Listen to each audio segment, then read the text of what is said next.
Right at this moment, there's actually a grand jury investigation going on against a group of anarchists. And at this very moment, a third anarchist from that group is actually being jailed for refusing to testify.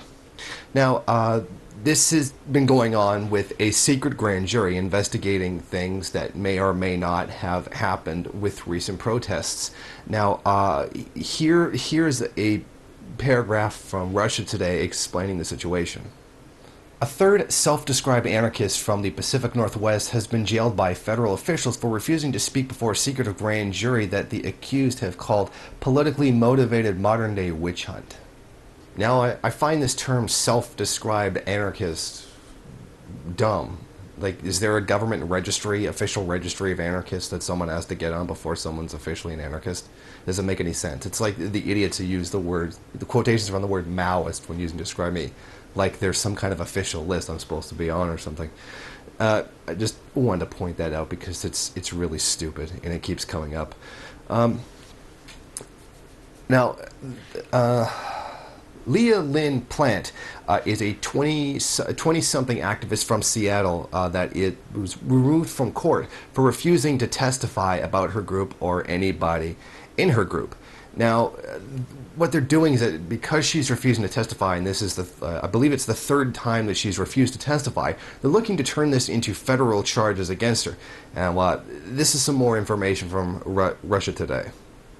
Plant was one of a handful of people targeted in a series of raids administered by the FBI and the Joint Terrorism Task Force on July 25th of this year, which the feds say were in conjunction with an investigation into acts of vandalism that occurred during May Day protests in Seattle nearly 2 months prior. As a part of their probe, search warrants were issued at multiple residences of activists in the area, including Plant, demanding that dwellers provide agents with anti-government or anarchist literature in their homes and any flags, flag-making material, cell phones, hard drives, address books, and black clothing. Now, after this statement took place, Plant took to her Tumblr account to give her thoughts on the situation. As if they had taken pointers from Orwell's 1984, they took books, artwork, and other various literature as evidence, as well as many other personal belongings, even though they seemed to know that nobody there was even in Seattle on May Day. Plant has stated that the incident has given her post-traumatic stress, the stress of having the FBI raid her home, go through all of that, violate her privacy and everything else, which is very likely. Now, she also believes, as many do others, that this is not a raid concerning an activity that actually happened. This is actually a raid on an ideology, one that is intended to intimidate and coerce the public into not questioning the government, particularly more radical elements like communists and anarchists. Now, she says she filed a Freedom of Information Act request months after her apartment door was broken down and armed officials revealed that a grand jury was investigating her, first convened in March, 2 months before the vandalism that she is being accused of taking part in actually happened.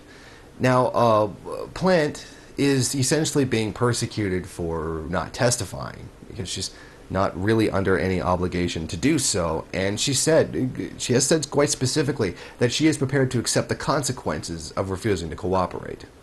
While I hate the very idea of prison, I am ready to face it in order to state my true personal beliefs. I know that they want to kidnap me and isolate me from my friends and my loved ones in an effort to coerce me to speak. It will not work. I know that if I am taken away, I will not be alone. Strong words. I think it's important to keep in mind in this situation that there is a grand jury investigation going on right now that's being kept secret.